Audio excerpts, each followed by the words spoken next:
Nietzsche est-il l'espoir et le salut de l'Europe? C'est ce que semblent croire messieurs Soulier et Rochdy, que nous avons entendus dans des interviews sur la chaîne TV Liberté. En ces années 20 du XXIe siècle, l'athéisme de Nietzsche a remplacé l'agnosticisme de Maurras des années 20 du XXe siècle.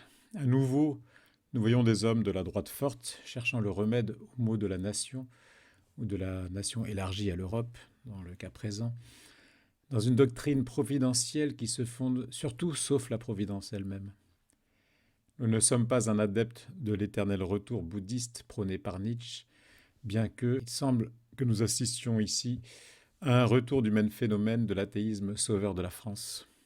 Cette vision cyclique est à nos yeux un démenti de l'histoire de la France et de la réalité de l'histoire de l'humanité en général. Contrairement à ce que dit M. Rémy Soulier en reprenant la pensée de Nietzsche, qui attendait un retour soit à la Renaissance ou à l'Antiquité, mais surtout pas au Moyen-Âge bien sûr, grâce à l'éternel retour des choses, le retour cyclique, ou le destin antique, comme il le dit, la renaissance morale et presque physique de la civilisation européenne. Nous ne pensons pas que cela passera par cette vision païenne ou bouddhiste, qui est une sorte de paganisme, ou plutôt d'athéisme, puisque dans le bouddhisme, il n'y a pas de Dieu personnel. Donc ce retour cyclique qui est comme un serpent qui se mord la queue. L'histoire morale de l'humanité, pour saint Augustin, n'est pas cyclique mais linéaire. Elle est à l'image de la vie d'un homme unique. Ceci s'applique dans une certaine mesure au genre humain tout entier, nous dit-il, dont la vie, commençant avec Adam pour finir avec les siècles, peut être comparée à celle d'un seul individu. Pascal adapte cette comparaison à l'acquisition de la science et non plus de la morale, de sorte que toute la suite des hommes pendant le cours de tant de siècles doit être considérée comme un même homme qui subsiste toujours et qui apprend continuellement. Chaque homme, donc, s'avance de jour en jour dans les sciences, mais tous les hommes ensemble y font un continuel progrès à mesure que l'univers vieillit. L'ensemble de la création suit un mouvement de croissance, de progrès, mais aussi de vieillissement irréversible. Notre Soleil vieillit et est voué à l'extinction une fois sa réserve de gaz consumée. Astres, hommes, sciences suivent le même mouvement linéaire et orienté vers une seule direction. Il y a un début, une croissance, une décroissance et une fin. Pas plus qu'un adulte ne peut redevenir un nourrisson, pas plus l'humanité ne peut régresser dans sa connaissance et vivre comme si le passé n'avait pas existé. Jacques Maritain écrivait dans son Humanisme intégral qu'on ne pouvait pas revenir à la chrétienté médiévale et féodale. Espérer retrouver les mêmes conditions de vie qu'au Moyen-Âge est utopique, car les sciences mathématiques, physiques, politiques, morales, philosophiques, théologiques, économiques, sociales, etc. ne sont plus les mêmes. Autre temps, autre mœurs, dit le dicton populaire.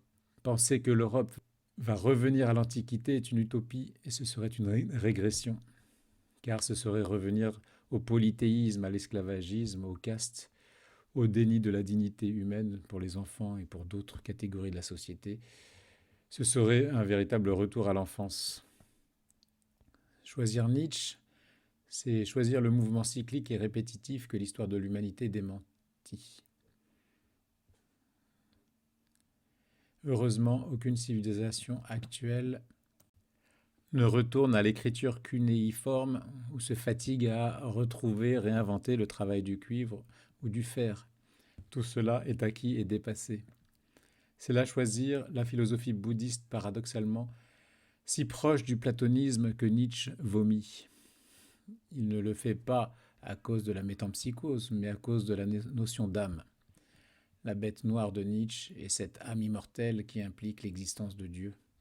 On pourrait penser qu'il se sent plus proche d'un Aristote qui ne conçoit que deux sortes d'âmes, une âme qui est la forme du corps, un corps animal ou humain, qui doit logiquement disparaître avec la mort puisqu'elle n'est que la forme, donc le principe d'animation de ce corps. Elle n'informe plus avec la séparation du composé lié à la mort.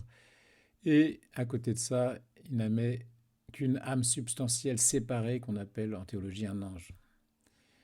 La notion d'âme sensitive animale n'est pas gênante, mais malgré tout, l'âme humaine, même éventuellement mortelle demeure une âme rationnelle, et Nietzsche ne veut pas d'un homme animal raisonnable, selon Aristote.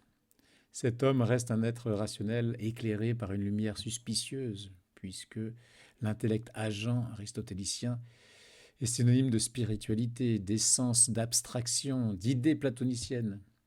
Toute chose que Nietzsche rejette, comme il rejette évidemment les philosophes qui ont enseigné ce genre de choses, à commencer par Socrate, le maître de Platon, lui-même maître d'Aristote. Ce sont des penseurs spiritualistes. Aristote ne croit pas aux idées existant à part comme Platon, mais peut-être pire encore aux yeux de Nietzsche, il en fait les idées éternelles de l'être premier nécessaire que les traditions religieuses nomment Dieu. Or, la notion de Dieu n'a aucun sens pour Nietzsche qui préfère parler de nourriture, de santé plutôt que d'une telle coquille vide. Pourquoi Nietzsche pense-t-il que l'idée de l'existence de Dieu est absurde et inutile? Parce que, quoi qu'il en est, il est un fidèle disciple de Darwin. Certes, il s'en défend dans son Ecce Homo, comme si c'était une insulte de suivre l'homme de science le plus illustre de son siècle. D'autres bêtes à cornes savantes, à cause de ce mot surhumain, m'ont suspecté de darwinisme. Est-ce justement parce que Darwin était si illustre et lui volait la vedette, car Darwin, avec son explication d'un monde où le vivant se développe sans créateur, sans cause ni finalité, est le véritable bourreau de Dieu et le vrai premier immoraliste, puisque l'homme n'a plus de référence morale supérieure. Sans la grande loi de l'évolution, qui est la loi de la sélection, nous dit Nietzsche dans son Antichrist, il n'aurait pas été le prophète de la mort de Dieu. Voulait-il minimiser l'impact du darwinisme sur sa philosophie, qui est plus une hygiène de vie, une physiologie qu'une sagesse philosophique? Ou bien a-t-il confondu, comme beaucoup de ses contemporains, le darwinisme avec le lamarckisme et la philosophie évolutionniste de Spencer? Difficile à dire. Lui-même récuse le darwinisme. Cependant, l'évolutionnisme de Darwin n'est pas celui qu'il critique dans sa généalogie de la morale, celui des instincts dominants et du goût du jour qui préférerait encore s'accommoder du hasard absolu et même de l'absurdité mécanique de tous les événements, plutôt que de la théorie d'une volonté de puissance intervenant dans tous les cas. Il rajoute plus loin, sous la pression de cette idiosyncrasie, on avance la faculté d'adaptation, c'est-à-dire une activité de second ordre, une simple réactivité bien plus. On a défini la vie elle-même, une adaptation intérieure, toujours plus efficace à des circonstances extérieures, selon Herbert Spencer.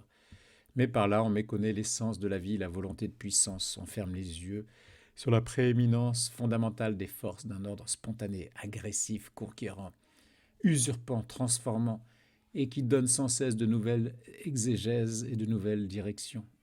L'adaptation étant d'abord soumise à leur influence. C'est ainsi que l'on nie la souveraineté les plus nobles de l'organisme, fonction où la volonté de la vie se manifeste active et formatrice.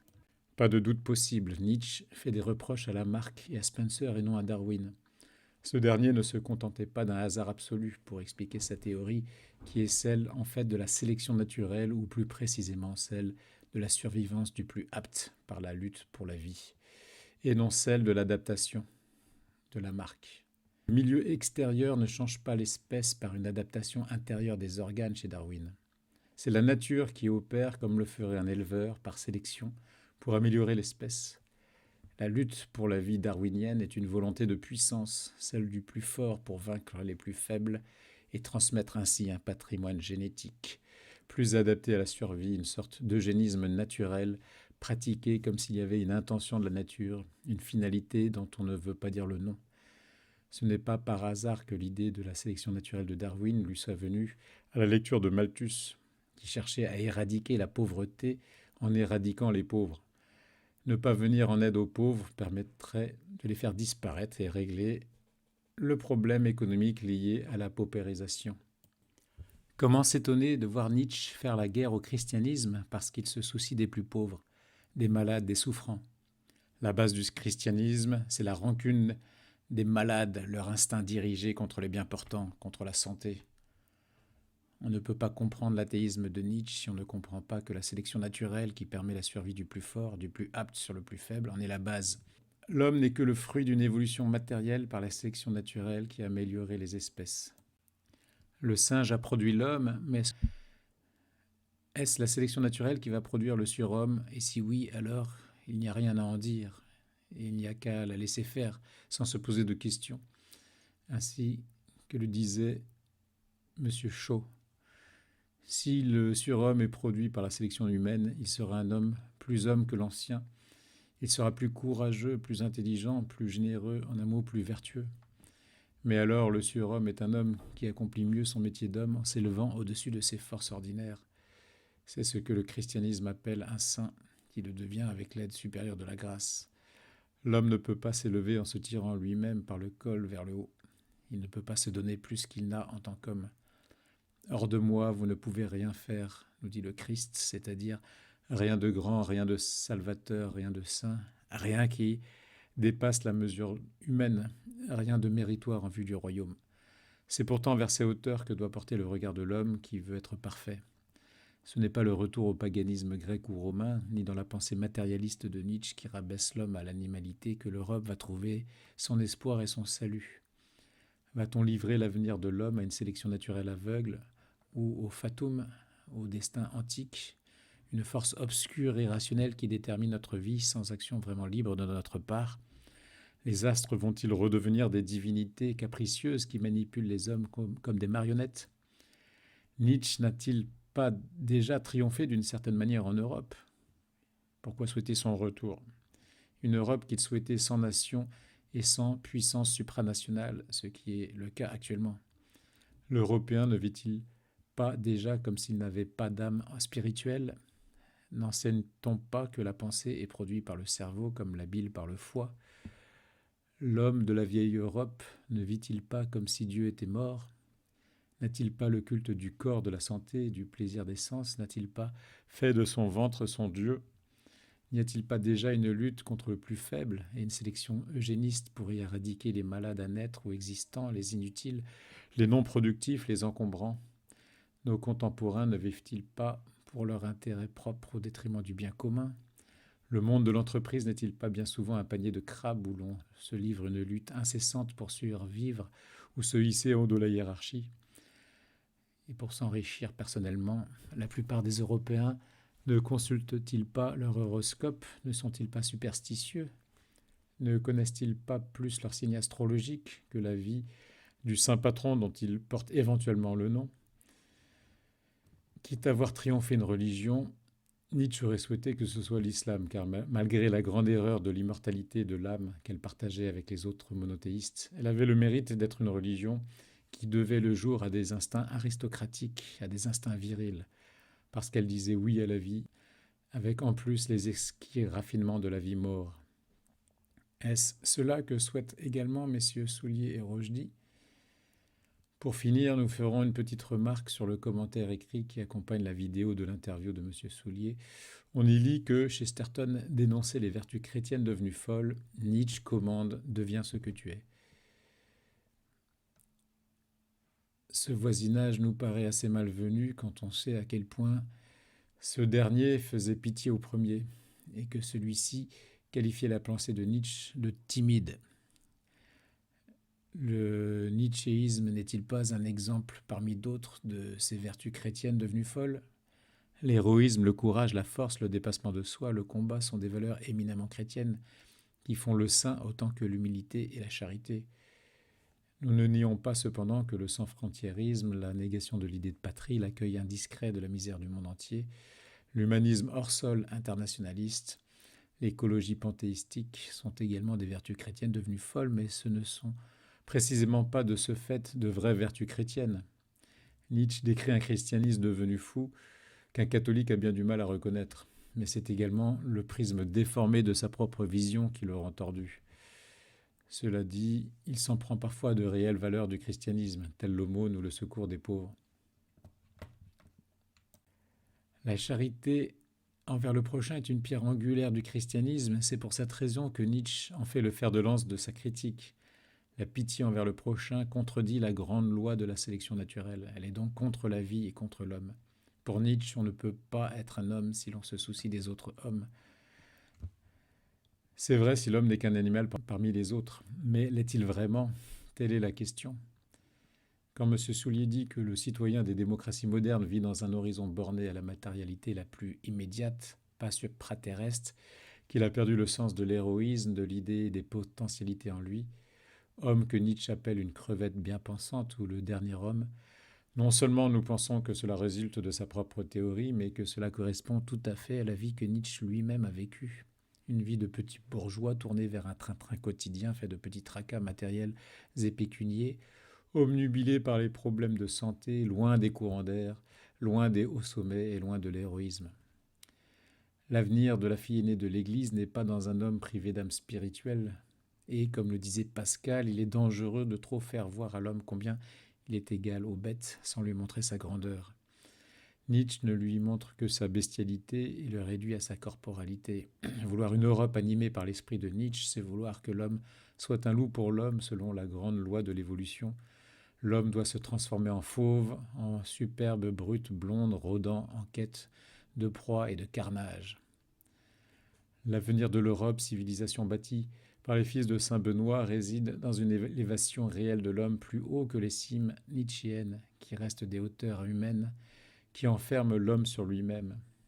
Dans l'homme nouveau de Saint Paul, dans le retour à la sainteté de ses élites, mais aussi d'une majorité de ses membres.